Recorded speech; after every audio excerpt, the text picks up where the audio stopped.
और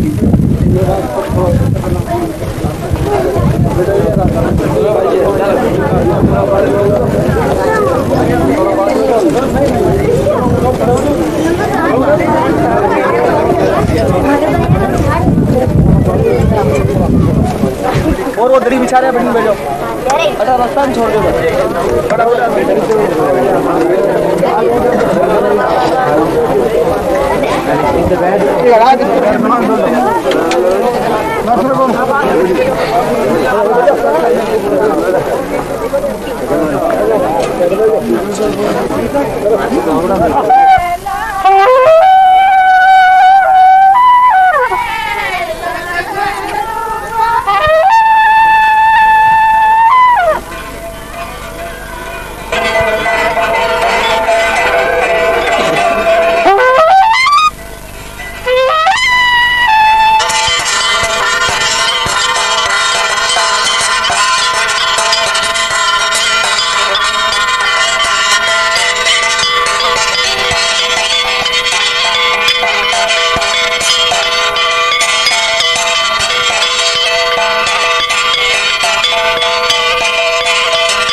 संत महात्माओं की चाहे बंदगी।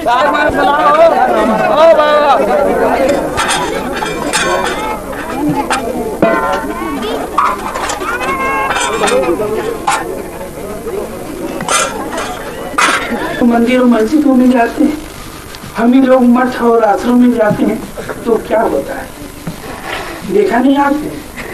उसी मंदिर में, उसी मस्जिद में, उसी तीर्थों में हम जो यहाँ करते हैं वही कार्य वहाँ भी करते हैं। यदि आप इस ग्राम में जेब काटते हो तो तीर्थ में जाके जेब नहीं काटेंगे, इस बात वहाँ भी जाके जेब काटेंगे। यही यदि आप इस ग्राम में भी विचार करते हैं तो तीर्थ में भी जाके विचार करेंगे। यदि आप यहाँ झूठ बोलते हैं तो तीर्थ में भी जाके झूठ बोलते हैं। आज जो है आप कल भी तो आप वहीं रहेंगे ना। ऐसा नहीं होता कि आज आप दूसरे हैं तो कल दूसरे हो जाएंगे। आज के जल से ही तो कल का जन्म होता है। एक बात देखेंगे आप कहीं नर्क या स्वर्ग जाते नहीं। आपके अंदर जो नर्क या स्वर्ग होता है उसको साथ लेकर आप जाते हैं। आपके अंदर जो होता है वही तो लेकर जाएंगे आप। यदि आप सच्चे हैं, पवित्र हैं, तो एक बेस्या के घर में भी जाएंगे तो बेस्या के घर भी मंदिर हो जाएगा। यदि आप सही हैं, पवित्र, तो यदि आप बुरे हैं तो मंदिर में भी जाएंगे तो वही दुष्कर्म होगा जो आप करते हैं। तो महत्व है आपके अंदर आप क्या है। एक बार एक अचानक घटना हुई। घटना क्या हुई? एक व्यक्ति ने अपने मन में सोचा कि मैं चलो कहीं घूम फिर कर आ जाऊं, बहुत दिन हो गए। जैसे आप हैं नहीं, इस गांव में रहते हैं और सोच रहे भाई कि बहुत दिन से मैं इस गांव में रह रहा हूं, अब थोड़ी सी मेरी यात्रा हो जाए, घूम फिर कर आ जाऊं। तो एक व्यक्ति गया घूमने के लिए। जब प्लेटफॉर्म में पहुंचा तो ट्रेन आई, रेल आई। तो जब रेल आई तो उसमें लिखा था स्वर्ग। व्यक्ति ने सोचा कि भाई ट्रेन तो स्वर्ग जा रही है, इसलिए मैं भी स्वर्ग का भ्रमण करके आ जाऊं, देख कर आ जाऊं स्वर्ग को। तो बैठ के ट्रेन में, डब्बे में ट्रेन चली और ट्रेन पहुंच गई स्वर्ग लोक में। व्यक्ति ने जैसे सोचा था कि स्वर्ग में बड़ा आनंद है, बड़ी शांति है, बड़ा एक दूसरा वातावरण है। तो ट्रेन खड़ी हुई, व्यक्ति जब उतरा स्वर्गलोक में तो देखता क्या है कि बड़ा शोरगुल है, लोग बड़े हंगामा मचा रहे हैं, लोग एक दूसरे को मार पीट रहे हैं। व्यक्ति को बड़ा आश्चर्य हुआ कि मैंने तो आज तक यही सुना था कि स्वर्गलोक में बड़ी शांति है, बड़ा आनंद है, किंतु यहाँ तो बड़ा हंगामा मचा हुआ है, लोग यहाँ एक दूसरे को मार रहे हैं, गाली दे रहे हैं, क्या हो गया। उतने में दूसरी ट्रेन आ गई तो व्यक्ति ने कहा कि भाई अब मैं चलूँ यहाँ से, भागूँ, यहाँ तो स्वर्गलोक में कुछ भी नहीं है। व्यक्ति बैठ गया ट्रेन में, तो उस ट्रेन में लिखा था नर्क जाने वाली गाड़ी, तो व्यक्ति बैठ गया और गाड़ी नर्क में पहुंच गई। व्यक्ति उतरा प्लेटफॉर्म में, जब व्यक्ति उतरता है प्लेटफॉर्म पर तो देखता है कि नर्क में बिल्कुल शांति है, लोग तो शांत नहीं है, जितने भी पशु हैं वो भी शांत है, पक्षी जितने भी बैठे हुए हैं वृक्ष में वो भी शांत है। व्यक्ति को बड़ी हैरत हुई कि बात क्या हो गई। स्वर्ग गया तो इस प्रकार था और नरक में आया तो बिल्कुल विपरीत बात थी। उसके दिमाग में बात समझ में नहीं आई। पूछा किसी से कि भाई घटना क्या हो गई। मैं नरक में देखता हूँ तो एक बड़ी शांति है, बड़ा आनंद है, और स्वर्ग में मैंने देखा था तो बड़ा हंगामा है, बड़ा शोरगुल है, बड़ी मारपीट हो रही है। तो एक घटना हुई थी। घटना क्या हुई थी कि जितने महापुरुष स्वर्गलोक में रहते हैं, हमारे लोक में रहते हैं, जैसे बुद्ध हैं, जीसस हैं, महावीर हैं, साहब कबीर हैं, गुरु नानक हैं, इन लोगों ने सोचा था कि हमको तो स्वर्गलोक में रहते बहुत दिन हो गए, इसलिए हम जरा नर्क में भी घूम फिर लें, हम वहाँ देख कर आ जाए। तो ये जितने भी बड़े बड़े महापुरुष थे वो नर्क देखने के लिए गए थे। जब सबके सब महापुरुष नर्क देखने के लिए गए थे तो नर्क भी स्वर्ग हो गया था। वहाँ नर्क तो था नहीं। जितने भी महापुरुष थे, बुद्ध थे, महावीर थे, जीसस थे, साहब कबीर थे, अब ये जितने भी गुरु नानक थे, अब जहाँ ये जाए वहाँ स्वर्ग नहीं बनेगा तो क्या बनेगा। तो नर्क भी स्वर्ग बन गया था। और जितने भी बदमाश लोग थे, सिकंदर था या हिटलर था या चंगेज था, उपद्रवी लोग थे, जितने मार काट वाले लोग थे, ये जन्म जन्म से तो वो नर्क में रहे थे। तब ये लोग पहुंच गए थे स्वर्ग में तो वो स्वर्ग भी नरक बन गया था इनके कारण। वहाँ भी वही बात थी, एक दूसरे को मार रहे थे, काट रहे थे, गाली गुप्तार दे रहे थे, तो वो स्वर्ग भी नरक बन गया था। तो होता है वही कि हम जो होते हैं, हमारे अंदर जो होता है उसी को हम साथ लेकर चलते हैं, और जहाँ जाते हैं हम वहीं वैसे ही वातावरण बना लेते हैं। इस गांव में यदि कोई एक बुद्ध अवतरित हो जाए तो एक बड़ी शांति आ जाए, और कोई एक सिकंदर, एक चंगेज यहाँ उत्पन्न हो जाए तो ये गांव नर्क बन जाए। तो व्यक्ति का महत्व होता है कि जो जैसा होता है वो वैसे ही साथ लेके चलता है। तो साहब कबीर ने कहा, हंसा तू आप में आप निवेद, तो अपने आप में निवेद कर, संसार की निवेदा से, संसार की छानबीन से तुझे कुछ मिलने वाला नहीं, तुझे जीवन में कभी लाभ होगा नहीं। साहब कबीर कहते हैं, आपन रूप देख आपन में नौ निधि हो गई छे लोग। साहब कबीर कहते हैं, अपना रूप अपने में देख, दूसरे को देखने से तुझे क्या फायदा होगा। आपन रूप देख आपन में, अपना रूप। आज जो कुछ भी हम देखते हैं तो दूसरे का रूप देखते हैं, दूसरे की आकार प्रकार देखते हैं, दूसरे की आकृति देखते हैं। तो साहब कबीर कहते हैं, दूसरे को देखने से तुझे कुछ नहीं मिलेगा। तो अपना रूप जिसे स्वरूप कहते हैं, तो देख अपना रूप देख आपे में नौ निधि हो चेहरे। धनी धनदास जी साहब को भी साहब कबीर ने यही समझाया, बिन दर्पण देखो निज रूपा, धनदास या अगम अनुपा। साहब कबीर ने कहा, धनदास जी बिना दर्पण के तुम यदि अपने स्वरूप को देखते हो, निहारते हो, दर्शन करते हो, तो यह बड़ी महत्वपूर्ण बात होगी। साहब उसी को समझाते हैं कि तू अपन रूप, अपना रूप अपने अंदर ही देख ले तो बहुत महत्वपूर्ण बात हुई। और किस ढंग से कि अपने रूप को, अपने स्वरूप को अपने अंदर देखना है, वो किस ढंग से है कि अपने अहम को, अपने ममत्व को मिटाकर अपने स्वरूप को देखना है। आगे साहब बतलाते हैं कि फिर क्या होगा जब तुम अपने स्वरूप को अपने अंदर में देख लोगे, तो फिर तुम सारे संसार को समझने में सक्षम हो जाओगे, सारे संसार को तुम देखने में सक्षम हो जाओगे। आज तुम अपने को नहीं देख रहे हो, अपने को नहीं समझ रहे हो, इसलिए तुम संसार को भी नहीं समझ पा रहे हो। साहब कबीर ने एक बहुत बड़ी महत्वपूर्ण बात कही। साहब कबीर ने कहा, दुल भोजन देखा हर बिन और न देखा, मेरे नयन रहे रंग लाई, अब भीगर कभू न जाई, हमारा धर्म राग हो भागा जब राम नाम छिड़का। साहब कबीर ने कहा, सारे संसार को मैंने अपनी दोनों आंखों से खूब ढूंढ के देखा, टटोल के देखा, किंतु सारे संसार में मुझे केवल परमात्मा के साहब के दूसरा नजर ही नहीं आया। और एक हम लोग हैं जो सारे संसार को देखते हैं, तो व्यर्थ की बातें, अनर्गल बातों के सिवाय हम दूसरी बातें कभी देख ही नहीं पाते। तो जो सारे संसार में परमात्मा को देख लेता है वह संत हो जाता है, और जो नहीं देख पाता वो गृहस्थ होता है। संत में और गृहस्थ में फर्क केवल दृष्टि का होता है, कोई भेष का नहीं होता कि मैं गेरुआ वस्त्र पहन लूं, मैं दाढ़ी रख लूं, या मैं बाल कटा डालूं तो कोई संत हो जाऊं, ऐसी बात नहीं। जो संत होते हैं सारी सृष्टि में, सारे संसार में उस परमात्मा को देख लेते हैं, और जो नहीं होते संसार उसके बाह्य स्वरूप में, आकार प्रकार में देखते रहते हैं। इसलिए साहब कबीर कहते हैं कि अपने अंदर अपने अहम को मिटाकर अपने स्वरूप को तुम देख लो तो सब कुछ हो जाएगा।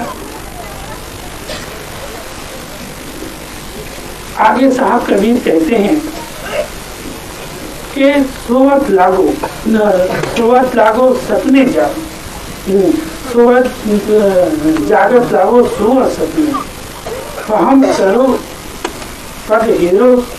साहब कहते हैं जब इस प्रकार से अपने स्वरूप को देख लोगे, तुम्हें जब उसका दर्शन हो जाएगा तो होगा क्या? होता है कि तुम हमेशा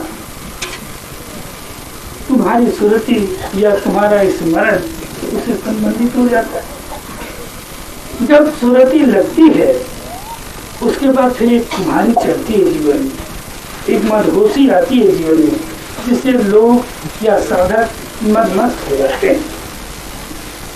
साहब कबीर कहते हैं कि जब तुम जागते हो तब तो उससे तुम लगे हुए होते हो, उससे संबंधित होते हो, किंतु जब सोते हो उस समय में तुम्हारे अंदर कोई जागता रहता है।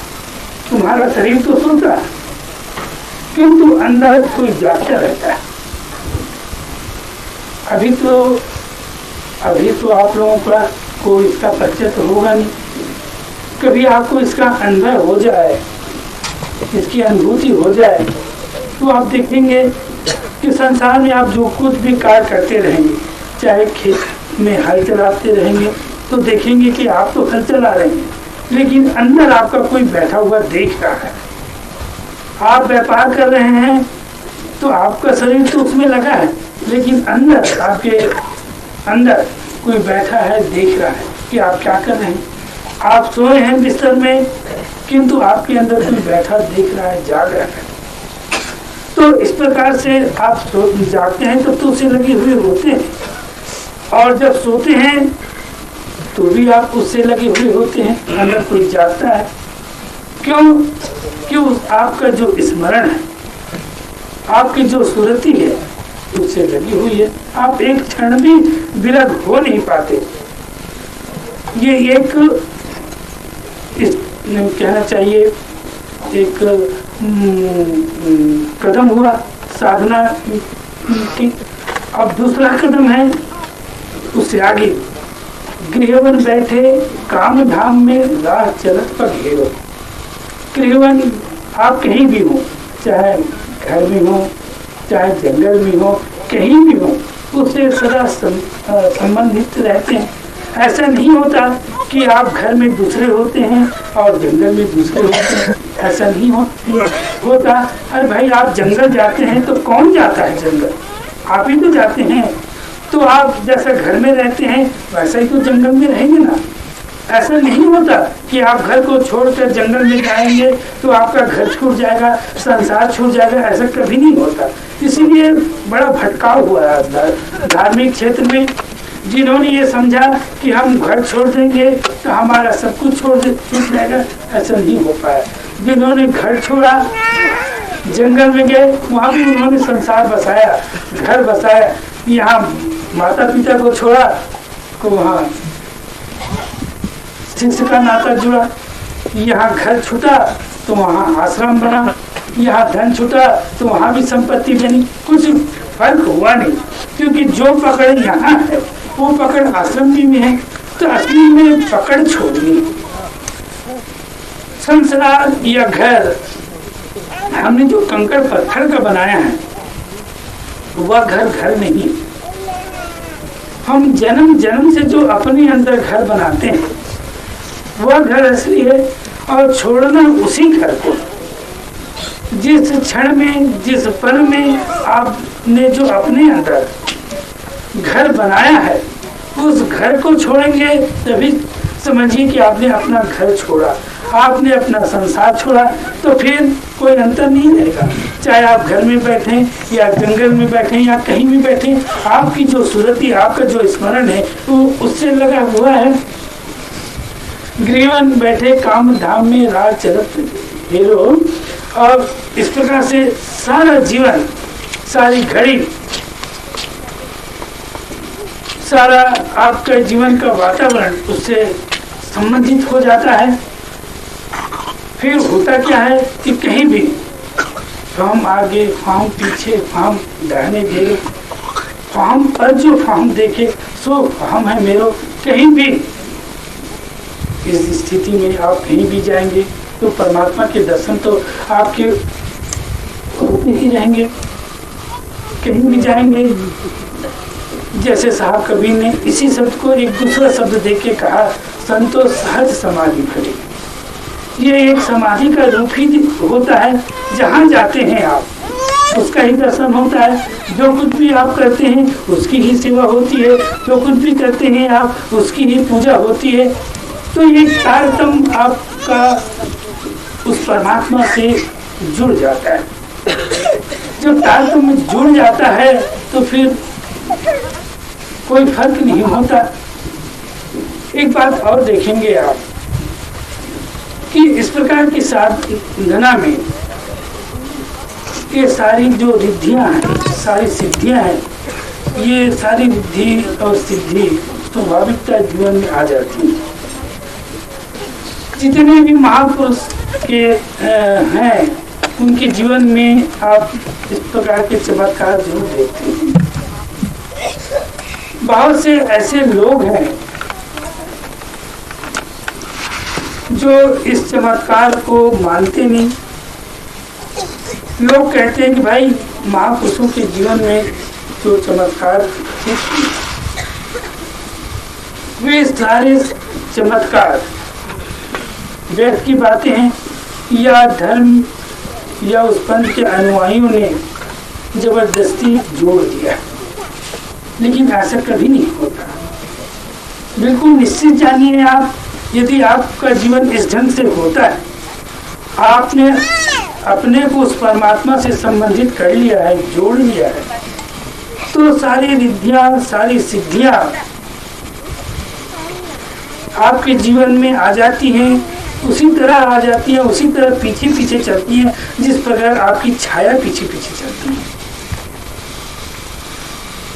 हर महापुरुष के जीवन में घटना घटती है। जैसे मैं आपको एक उदाहरण बताऊं, ईसा थे, ईसा बढ़ई के लड़के थे, उनके पिताजी बढ़ई के काम कर रहे थे। ईसा बैठे थे वहीं पर, तो पिताजी उनके जब काम कर रहे थे तो काम करते करते एक लकड़ी छोटी हो गई। ईसा देख रहे हैं कि भाई लकड़ी छोटी हो गई और पिताजी तो अब असमर्थ है काम करने में।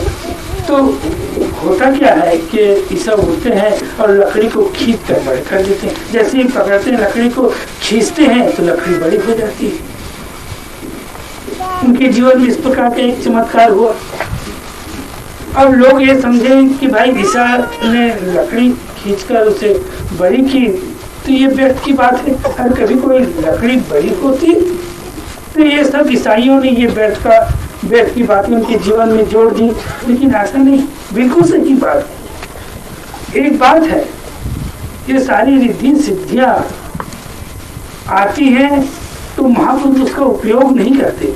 ये अनायास एक स्वाभाविक रूप से घटती है उनके जीवन में। ईसा ने ये नहीं चाहा था कि मैं लकड़ी को खींच कर बड़ा कर दूं या लोगों के दिखा दूं कि भाइयों देखो मैं एक चमत्कार दिखाता हूँ, ये लकड़ी छोटी हो गई उसे मैं खींच कर बड़ा करता हूँ। ऐसा उनके मन में कोई बात नहीं। एक स्वाभाविक घटना हुई, एक अनायास घटना हुई कि लकड़ी छोटी हो गई, खींचा तो लकड़ी बड़ी हो गई। वैसे महात्मा बुद्ध के जीवन में घटना घटी। महात्मा बुद्ध जितने कदम चलते हैं उतने कदम कमल के फूल उत्पन्न होते हैं। या उनके जीवन चर्या में आया कि बुद्ध आकाश में भी उड़ते थे। ये कोई बात गलत नहीं, आकाश में भी उड़ते। एक घटना सुनी होगी आपने कुछ साल पहले। ये एक योगी था, यही भारत में, बम्बई की बात है। उसने घोषणा की थी कि मैं जल में चलूंगा और इसका बड़ा प्रोपेगेंडा हुआ। और ठीक समय पर, जिस समय पर वो योगी जल में चलने वाला था, देश के और विदेश के बहुत से लोग पहुंचे वहां। और जैसा ही उसने पहला कदम जल में रखा, नीचे डूब गया, चल नहीं पाया। तो उस योगी ने झूठ बोला होगा, ऐसी बात नहीं थी। बात बिल्कुल सही रही होगी। योग साधना में जब वो योग साधना करता रहा होगा तो उस बीच में वो पानी में चल सकता रहा होगा या पानी में चल सकता था और कभी चला भी होगा। जब पानी में चला होगा तो उसके मन में एक बात आई होगी कि देखो मैं पानी में चल सकता हूँ। इसलिए उसने घोषणा कर दी कि भाई मैं पानी में चलकर दिखाऊंगा। तो उसने चलने की कोशिश की और डूब नहीं था कि घटना अलग हो गई। वो एक साधना थी, उसका लक्ष्य रिद्धि सिद्धि प्राप्त करने का नहीं था, जल में चलने का नहीं था या आकाश में चलने का नहीं था। उसकी साधना तो केवल परम तत्व से थी। उसकी साधना तो थी कि परम तत्व को मैं उपलब्ध करूं। इस साधना के बीच में सारी रिद्धि सिद्धियां मिलती रही और वो इस रिद्धि सिद्धि के चक्कर में पड़ गया कि मैं अपनी रिद्धि सिद्धि का प्रदर्शन करूं। तो जब भी हम अपनी रिद्धि सिद्धि का प्रदर्शन करते हैं तो हम अपने अहम का प्रदर्शन करते हैं, तो उससे संबंध टूट जाता है। उस परम तत्व से या परम साधना से हमारा संबंध टूट जाता है। तो कोई भी महापुरुष ये नहीं चाहता कि मैं अपने चमत्कार का प्रदर्शन करूं। साहब कबीर के जीवन में यही घटना हुई। सिकंदर लोधी ने जब 52 कसनियां ली, साहब कबीर को गंगा में भी फेंका, पहाड़ से भी फेंका, तलवार से भी मारने की चेष्टा की, हाथी के पैरों तले भी कुचलने की कोशिश की, लेकिन साहब को कोई आघात नहीं हुआ। इसका मतलब ऐसा नहीं हुआ कि साहब कबीर ने कोई चमत्कार बतलाने की चेष्टा की। वो एक अनायास था, स्वाभाविक था। सिकंदर चाहता था कि मैं साहब कबीर को गंगा में फेंक दो तो डूब जाएगा, लेकिन डूब नहीं सकता, ऊपर आ गए। सिकंदर ने चाहा कि मैं पहाड़ से फेंक दूं तो कबीर मर जाएगा, लेकिन कबीर मर नहीं सके। तो उन्होंने ये नहीं चाहा कि देखो लोगों तुम मेरा चमत्कार देखो, ये सिकंदर लोधी मुझे गंगा में फेंक रहा है तो मैं मरने वाला नहीं हूँ, या पहाड़ से फेंकेगा तो मैं मरने वाला नहीं हूँ, या हाथी के पैरों तो कुछ लाने की कोशिश करेगा तो मैं मरने वाला नहीं। ऐसा लोगों को बतलाने की चेष्टा नहीं थी, वो स्वाभाविक था। गंगा में फेंका नहीं मरे, पहाड़ से फेंके नहीं मरे, हाथी के पैरों तक कुछ लाया नहीं मरे, एक स्वाभाविक था।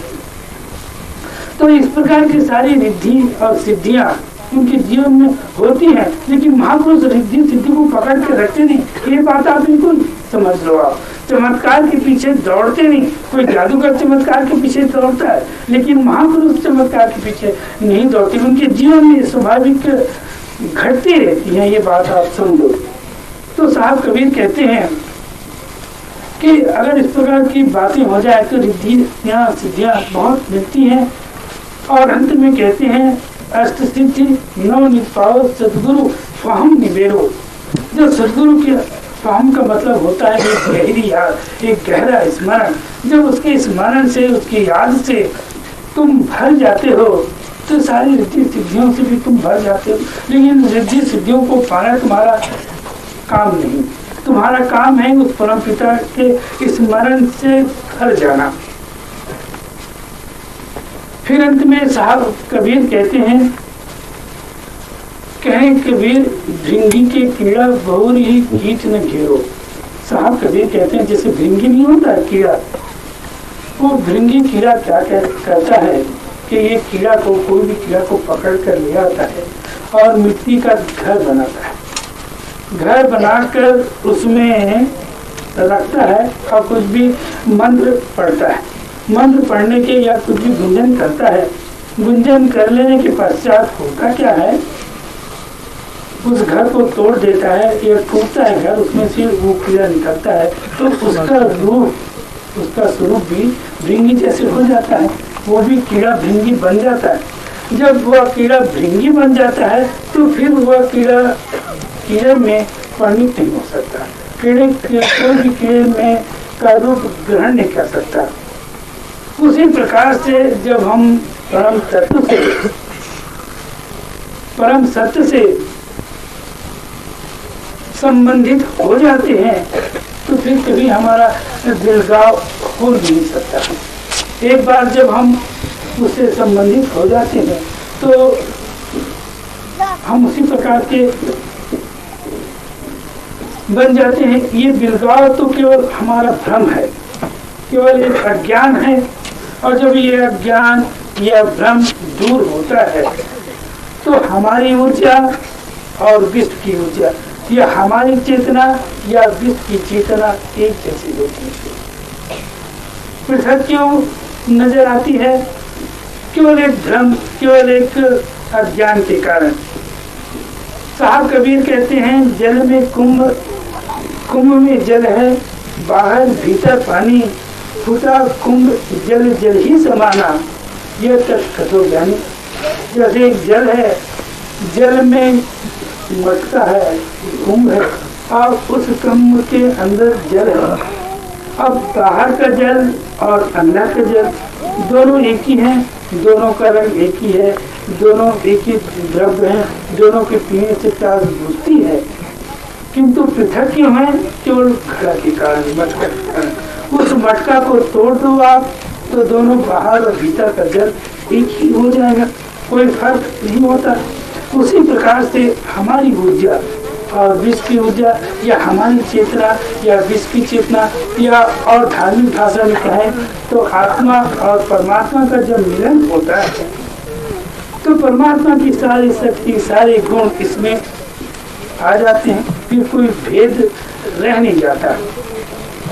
और परमात्मा, हाँ एक बात देखो कि परमात्मा हमसे कभी जुदा होते हों या साहब हमसे कभी जुदा होते हों, ऐसी बात नहीं है, वो हमारे अंदर ही है।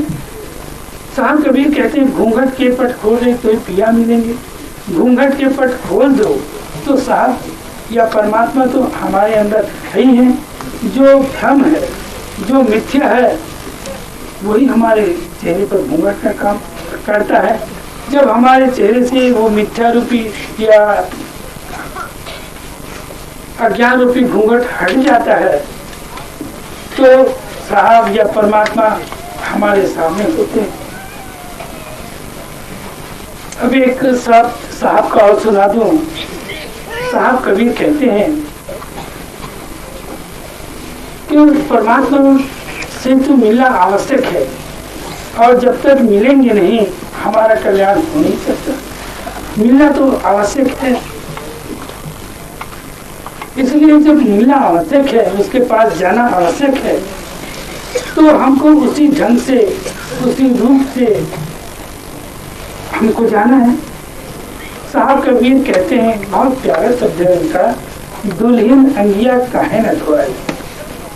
साहब कबीर कहते हैं, भाई दुल्हन अंगिया काहे न धोआई, बाल पने की मैली अंगिया विषय दाग पर जाई, बिन धोए पिय रीझत नाही, शेष जेठ गिराई, सुमरन ध्यान के साबुन कर ले सत्य नाम जल आई, दुविधा के वेद खोल भोरिया मन के मैल धोआई, पालन हार द्वार हो ठाड़े चेत करो रे तीनों पर बीते अब काहे पछताई, पालन हार द्वार हो ठाड़े अब काहे पछताई, कहे कबीर सुनो रे बहुरिया चित अंजन ले जाई।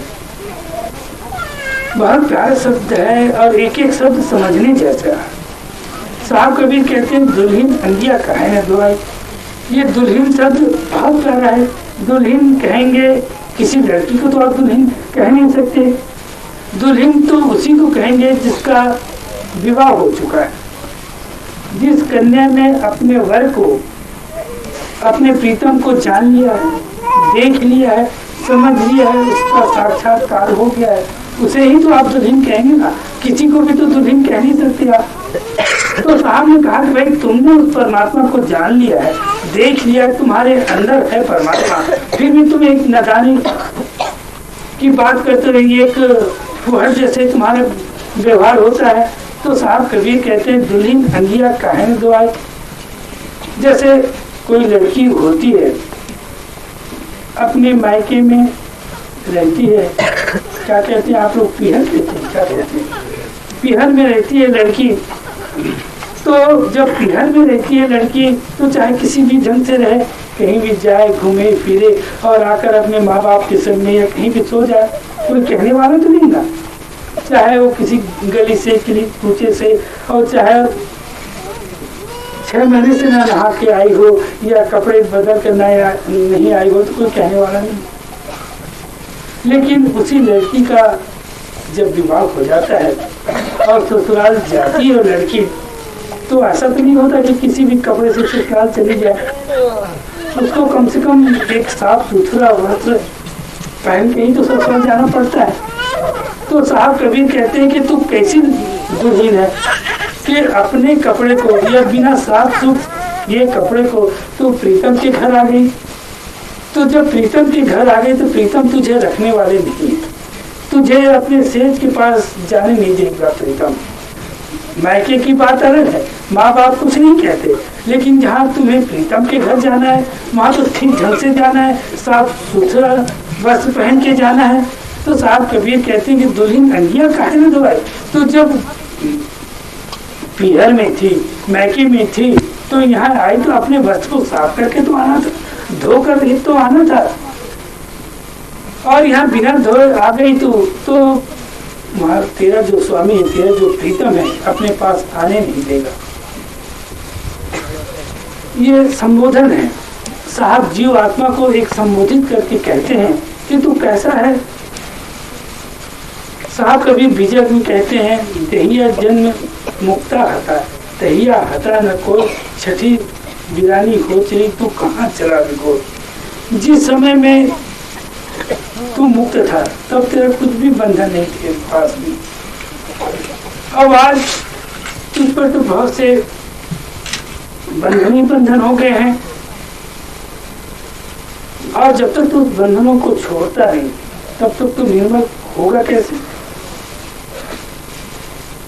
एक अच्छा उदाहरण है, आप लोगों ने अमरमूल ग्रंथ पढ़ा होगा, शायद उसका प्रचार न हो, आपके इधर नहीं पढ़ा हो, तो उसमें एक प्रसंग है। साहब कबीर समझाते हैं कि अमर लोक से जो जो आवा, कर्म रहित निर्मल पद पावा, जल निधि वारी मेघ ले आई, बूंद बूंद निर्मल बरसाई। साहब कबीर कहते हैं कि अमर लोक से, उस परम परमात्मा के लोक से ये जीव जब आया उस समय बिल्कुल निर्मल था, इस पर कोई बंधन नहीं, इसका पर कोई दाग नहीं, बिल्कुल निर्मल था। उदाहरण देकर समझाते हैं, जैसे वर्षा होती है, मेघ आता है, और जब वर्षा होती है तो जो बूंदें पड़ती हैं तो जब तक धरती में न पड़ जाए तब तक जो बूंदें होती हैं निर्मल होती हैं। वे बूंदें जब धरती में पड़ती हैं तो धरती में पड़ने के कारण धरती में जो मैला कुचेला है या कंकड़ है, धूल है, मिट्टी है, उससे जब संपर्क होता है तब जल मैला हो जाता है। तो जैसे जल बहता है और किसी तालाब में, किसी नदी में या किसी गड्ढे में पानी बह के जाता है तो क्या होता है, गंदा होता है ना। जब गंदा होता है तो हम कहते हैं पानी बड़ा गंदा है। तो आगे समझाते हैं कि जब गंदा पानी होता है तो होता क्या है, हवा चलती है, हवा तो चलती ही है। हवा चलती है तो हवा चलने के कारण क्या होता है, जो उसमें कूड़ा करकट है वो किनारे लग जाता है और जो मिट्टी होती है वो मिट्टी नीचे बैठ जाती है और पानी निर्मल हो जाता है। तो साहब कभी कहते हैं पानी को, जल को निर्मल करने के लिए हवा की आवश्यकता होती है और जीव को निर्मल करने के लिए ज्ञान की आवश्यकता होती है। जब ज्ञान हो जाए, ज्ञान का मतलब ये शाब्दिक नहीं, आप ग्रंथों को पढ़ लें, वेद को पढ़ लें, पुराण को पढ़ लें, इससे आपको ज्ञान होगा, ऐसा नहीं। ज्ञान का मतलब होता है जब आपको अपनी अनुभूति, जब अपना ज्ञान हो जाए तब उसको ज्ञान कहते हैं। एक बात मैं और समझा दूं आपको, एक बात आपसे और कहूँ, ज्ञान उसको कहेंगे जब हम अपने स्वरूप को देख लेते हैं। शेक्सपियर ने एक बड़ी युक्ति कही, एक बड़ी महत्वपूर्ण बात कही शेक्सपियर ने। शेक्सपियर ने कहा कि ये संसार है, संसार एक नाट्यशाला है। इस नाट्यशाला में सदियों से एक नाटक हो रहा है और इस नाटक के जितने भी हम सब पुरुष वर्ग हैं अभिनेता हैं और जितने भी महिलाएं हैं अभिनेत्री, थोड़ा सी हम समझें कि जैसे आप लोगों ने कोई सिनेमा देखा होगा या कोई नाटक देखा होगा, ड्रामा देखा होगा, जैसे हरिश्चंद्र का देखा होगा या किसी और का देखा होगा। तो जब नाटक होता है तो उसमें एक कोई व्यक्ति होता है जो हरिश्चंद्र बन के आता है, एक जो महिला होती है जो उसकी पत्नी का अभिनय करती है, एक जो लड़का होता है जो उसका पुत्र होने का अभिनय करता है। इस प्रकार से हरिश्चंद्र का ड्रामा या नाटक चलता है। अब थोड़ा सी विचार करो आप, जो व्यक्ति हरिश्चंद्र का अभिनय करता है वह व्यक्ति सचमुच में अपने आप को हरिश्चंद्र समझ बैठे। जो महिला उसकी पत्नी होने का अभिनय करती है वो सचमुच में उसकी पत्नी अपने को उसकी पत्नी समझ बैठे। जो शिशु उसका बालक या उसका पुत्र होने का अभिनय करता है सचमुच में अपने को उसका पुत्र समझ बैठे, तब क्या वातावरण तैयार हो गया, ये सोचो आप। एक विकट वातावरण नहीं बन जाएगा। एक हरिश्चंद्र है वो सचमुच में अपने को हरिश्चंद्र समझ बैठे, कर तो रहा है अभिनय हो, किंतु अब समझ बैठे कि मैं हरिश्चंद्र हूँ। जो महिला उसकी पत्नी का अभिनय कर रही है वो समझ बैठे कि मैं तुम्हारी पत्नी छूँ। और जो शिशु उसका पुत्र होने का अभिनय करता है वो समझ बैठे कि मैं तुम्हारा ही पुत्र हूँ, तुम्हारी सारी संपत्ति का हकदार मैं हूँ। तो बड़ा झगड़ा उत्पन्न नहीं हो जाएगा, बहुत झगड़ा हो जाएगा, बड़ा तोड़ फोड़ मच जाएगा, बड़ा हंगामा मच जाएगा। तो ऐसे ही हम हंगामा, ऐसे ही तोड़ फोड़ हमारे जीवन में होता है। होता क्या है, जैसे स्टेज है, यहाँ अभिनय होता है, इसके ठीक पीछे, इसके पीछे एक ग्रीन रूम होता है। उस ग्रीन रूम से हम यहाँ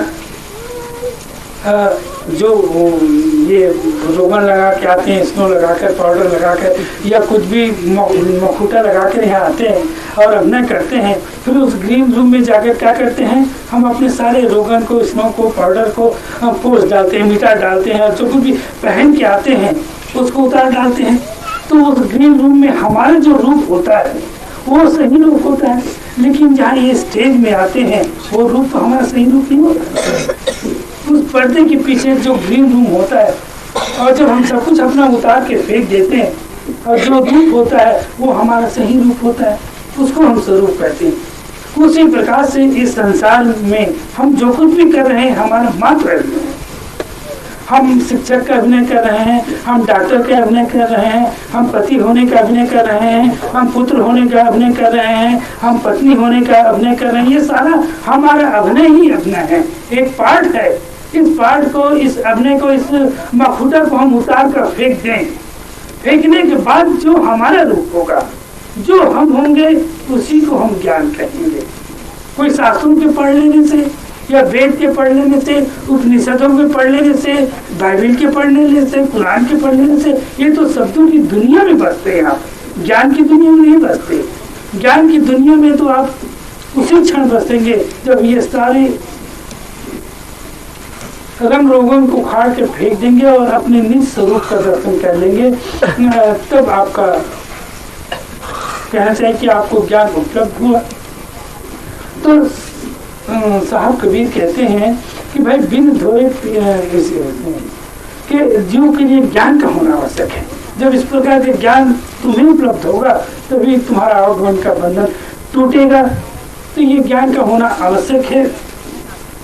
तो इस प्रकार से दुल्हन को समझाते हैं, जीव को समझाते हैं कि तुम पिया के पास जाना तो चाहती हो, लेकिन तुम साफ या निर्मल होना नहीं चाहती, तो तुम निर्मल होकर जाओ। बिन धोए पिए रिझत नहीं शेष से देश गिराई। और आगे बताते हैं कि किस ढंग से साफ होना है। तो साफ कबीर कहते सुमरन ध्यान के साबुन कर ले सत्य नाम दे। सुमरन ध्यान, सुमरन कहते हैं उसका स्मरण, जैसे मैंने अभी समझाया, अपने जीवन को उसके स्मरण से भर लेना है। यही उसकी सही पूजा है। ये पूजा नहीं कि आप कहीं जाओ, अगरबत्ती जला दो, फूल चढ़ा दो, जल डाल दो और कुछ भी क्रिया करते रहो, ये कोई पूजा हो जाए। ये पूजा नहीं। पूजा तो है कि उसके स्मरण से तुम अपने आप को भर लो, वो सही पूजा है। तो सुमरन ध्यान के साबुन कर ले सत्य नाम दरियाई। ये सारा संसार सत्य नाम से भरा हुआ, या ये सारा संसार सत्य नाम का सागर है। उसमें तुम अपने मन को धो डालो। तो धोना क्या है?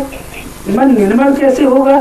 तो मन निर्मल होगा दुविधा के भेद खोल बहुया मन के मैल धोए। दुविधा, जहाँ द्वैत है, दुविधा है, उस दुविधा के मैल को धो डालो तो तुम्हारा मन निर्मल हो जाएगा। और आगे साहब कबीर समझाते हैं कि चेत करो रे तीनों पंडित है। साहब कबीर कहते हैं भाई तुम्हारा तीनों अवस्था तो बीत चुकी, बाल्य अवस्था भी और युवा भी और ये वृद्ध अवस्था भी। अब तो तुम्हारे जाने की बारी आई। पालनहार द्वार हो ठाड़े अब काहे पछताई। अब तो ले जाने वाला तो तुम्हारे द्वार में आ गया है। जैसे कोई बारात लेके आता नहीं, अब बारात लेकर आ जाए कोई बर पक्ष, और उस समय तुम रोने गाने में भिड़े रहो, तो रोने गाने से कोई काम बनता है क्या? रो तो या हंसो तो तुमको तो जाना पड़ता है। तो अब थोड़ा सी ध्यान कर लो, थोड़ा सी घोर से भर जाओ, क्योंकि तुमको अब जाना है। तो साहब कबीर कहते हैं पालनहार द्वार ठाड़े अब काहे पछताई। कहें कबीर सुनो रे बहुरिया चित अंजन ले जाए। साहब कबीर कहते हैं कि सुन ले बहुरिया, अब रोने गाने से कुछ होने वाला नहीं है। अब तो एक ही रास्ता है कि तू तेरे मन में जो मैल है उसको तू यहीं छोड़ दे और निर्मल होकर तू परमात्मा की डोली में बैठ जा और दूर इस संसार से दूर, इस संसार की कोलाहल से दूर जहाँ हमारी प्रीतम की नगरी है वहाँ तू चल दे, और जहाँ तुझे हमेशा आनंद मिलेगा, शांति मिलेगी और तू अपना जीवन बिताएगी। इसलिए जो है कि तुम अपने आप को देखो और अपने आप को देख कर सारे दुर्गुणों को, सारी वासनाओं को, सारी इच्छाओं को धोकर निर्मूल होकर, उससे निर्मूल कर तुम वहाँ चलो। हंसा दुर्मत छोड़ निर्मल होकर घर आओ। सारे दुर्मतों को छोड़कर निर्मल होकर परमात्मा के दरबार में चलो। तो मैं यही चाहता हूँ कि आप लोग सभी उस परमात्मा को चाहने वाले हैं, पाने वाले हैं, तो आप लोग निर्मल होकर और सारी वासनाओं को, सारे दुर्गुणों को यहीं छोड़कर अपने कृष्ण की लगी।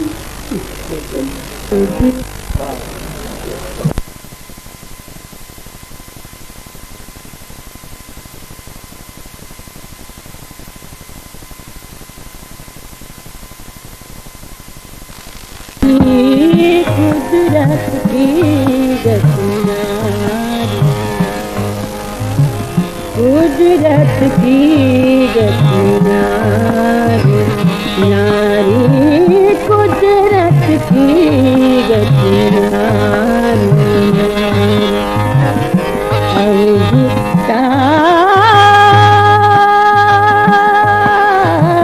कुदरत की गति नारी, नारी कुदरत की गति नारी, रंग रिवाज तेरे रंग रिवाज तेरे वो राजा, रंग रिवाज तेरे वो राजा, भूपति करे भिखारी अगता, कुदरत की गति नारी, नारी कुदरत की गति नारी, नारी कुदरत की गति नारी,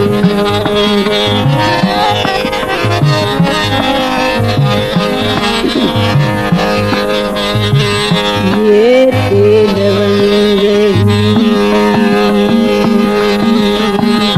ये तेल बंगही फल नहीं लागे, ये तेल बंगही फल नहीं लागे, चंदनी फूले ने फूले,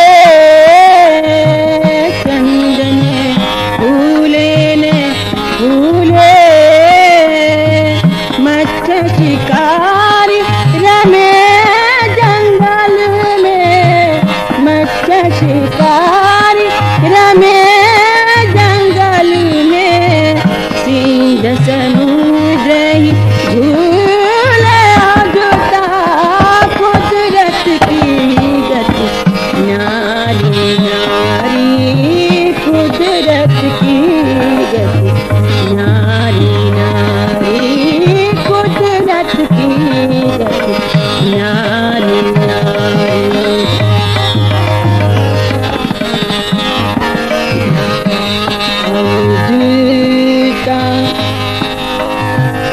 अवधूता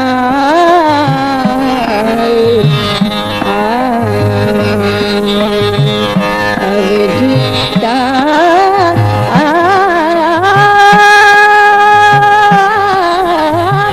कुदरत की गति नारी, नारी कुदरत की गति नारी, नारी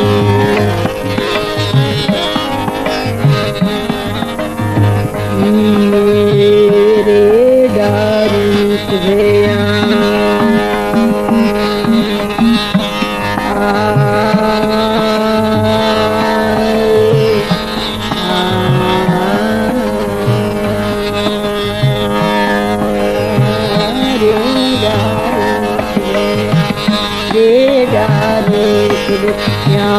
मलिया गिर चहूँ जिसी पूजी बचा,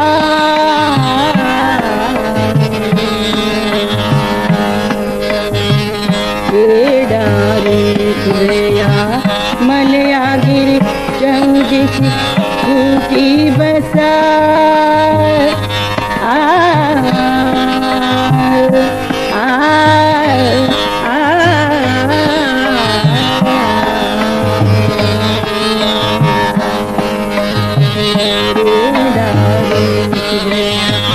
मलिया गिर चहूँ जिसी पूजी बसा, तीन लोक ब्रह्मांड खंड में, तीन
कुदरत की गति न्यारी न्यारी कुदरत की गति न्यारी न्यारी न्यारी बांधी आकाश पताल पठावे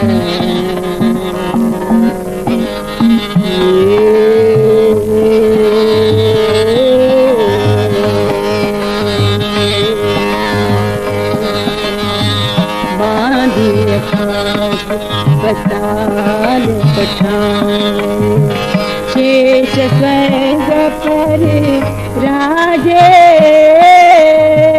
शेष स्वर्ग पर राजे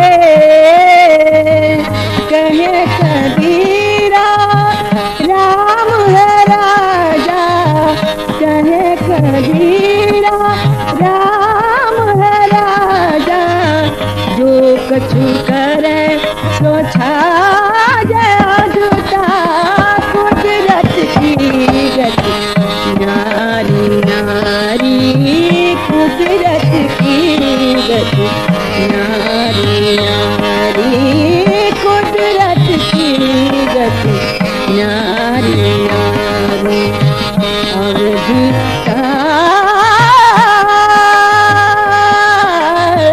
कुदरत की गति न्यारी न्यारी कुदरत की गति न्यारी